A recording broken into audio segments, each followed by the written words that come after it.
काग भुसुंडी के भी चरित्र है।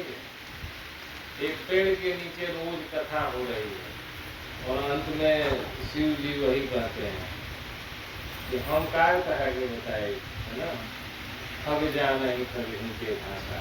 खग मने पक्षी, खग के अर्थ हमने के लोकाचार में है चौपाई के बड़ा गलत अर्थ लगाई जाए, इसे गलत अर्थ नहीं लगा। जो खग जाना है खग ही के भाषा मैंने ऐसे कहते जैसे खल जाना है खल ही के भाषा नहीं, कि भंजन बहुत काल सत्संग हो तब खत्म हो।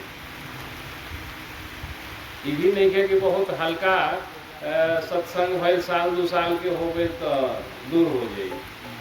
तो 40 दिन के सालाना कथा ही साधारण बात ना। और भी कैसा हो डॉक्टर 20वां वर्ष 20 साल से 40 दिन के समय 365 दिन में निश्चित रोड़ा समय गोपालपुर गांव के आदमी अद्भुत बानी। कभी समय आई तो रोड़ा समय को हम लेख लिखो, घबराई सब मत, Guinness book of world record में ले जाइए एक के कि गोपालपुर गांव ऐसा बा कि जहाँ 40 दिन कथा लगातार हर साल होला और 20 दिन से हो रही। एकरा के परंपरा के बनौले रखे। 20 साल का एकरा के 25 साल 50 साल कह जाओ तो बहुत अद्भुत कथा बा। बहुत अद्भुत पीपर के पेड़ के नीचे के छाँव महावीर जी के स्थान, आरौरा सभे के जुटान, ये सब अद्भुत बा। बहुत देख के रोड़ा सभे से मिल के बड़ी खुशी हो। मन तो होला कि रोज आवल जाए, लेकिन वह बात बा गृह कारज ना जंजाना। और वह में हमारा अवस्था रोड़ा सभे के अवस्था से बहुत कम बा। अगर कोई युवा अवस्था में साधु हो जाए तो बड़ा गलती है, और कोई अगर साधु होके के अवस्था में जवान हो जाए तो भी बड़ा गलती हुई। ऐसे गलती होके के ना चाहिए भी ये लोकाचार कह रहा बा। मिला जुला करके कथा निश्चित तौर पर एक प्रभाव डालला। भारतीय किताबन में साहित्य में लेखक में कथा के बहुत ही महत्व रहे। आज रोड़ा सभे जितना भी व्रत उपवास देखत हो ओकरा पीछे एक कथा जोड़ल बा। व्रत उपवास तो जोड़ले बा, एगो कथा जोड़ल बा ओकरा पीछे। जी पता है कल आना है हमको, तो हर व्रत और हर त्योहार में, चाहे तीज हो, द्वितीया हो, जन्माष्टमी हो, पंचमी हो, सभी कथाओं के पीछे एक कथा है। और वह उस कथा में आप देखते हैं कि एकदम ही साधारण प्रवृत्ति के लोगों के उसमें पात्र हैं। राजा रानी तो है ही एक पात्र, लेकिन आप देखते होंगे कि जीव जंतु उसमें पात्र हैं।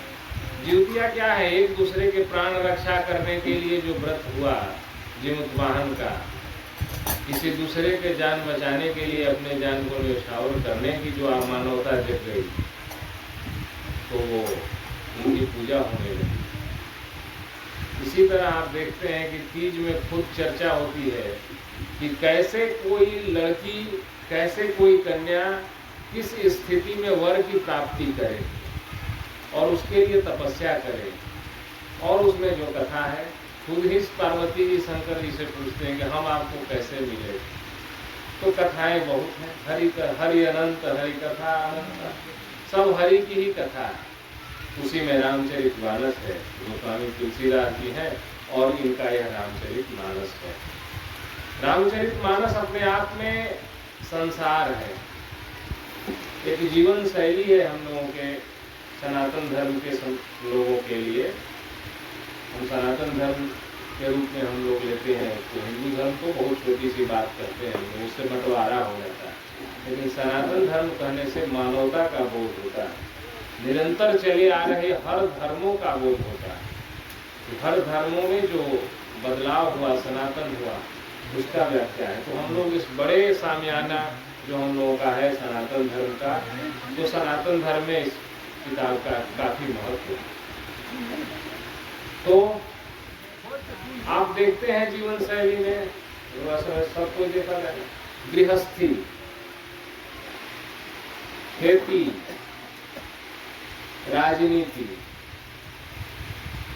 समाप्त। अगर कोई बढ़िया खेती करने वाला किसान है तो बहुत बढ़िया गृहस्थ है, उसको सब दुख सुख का ज्ञान है। उसको व्यापार का अनुभव है, उसको घाटा का अनुभव है, उसको नफा का अनुभव है, नुकसान का अनुभव है, वृक्षों का अनुभव है, दवाओं का अनुभव है, और उन्नत से उन्नत स्थिति में जीने का अनुभव है, और गरीबी से गरीबी के बीच जीने का अनुभव है। यह है हमारी कृषि व्यवस्था। तो कृषि मूलस्य जीवनम, जिंदगी में कृषि को जिन्होंने समझा उन्होंने जीवन के मूल अर्थ को समझ लिया। अब मन में कभी कभी होता है कि हमारे पास बहुत कुछ नहीं आया, तो आप खेती करते हैं तो आपके पास आने का कोई उपाय नहीं है, वह प्रकृति आपको देती है। तो उन्होंने कहा कि उदित अगस्त पंथ जल सोसा, उदित अगस्त पंथ जल सोसा, जिमि लोभी सोसई संतोषा, सरिता सर निर्मल जन सोहा, संत हृदय जस गद मद मोहा, रस रस सुख सरित सर पानी, ममता त्याग करहि जिमि ज्ञानी, पंकन रेणु सोह असि धरनी, नीति निपुण नृप के कवि बरनी, जल संकोच विकल भई मीना, अबुध कुटुंब जिनि धनहीना, सुखी नीन जे नीर अगाधा, जिमि हरि शरण नए के उपाधा। इसी के साथ आप सभी लोगों को धन्यवाद।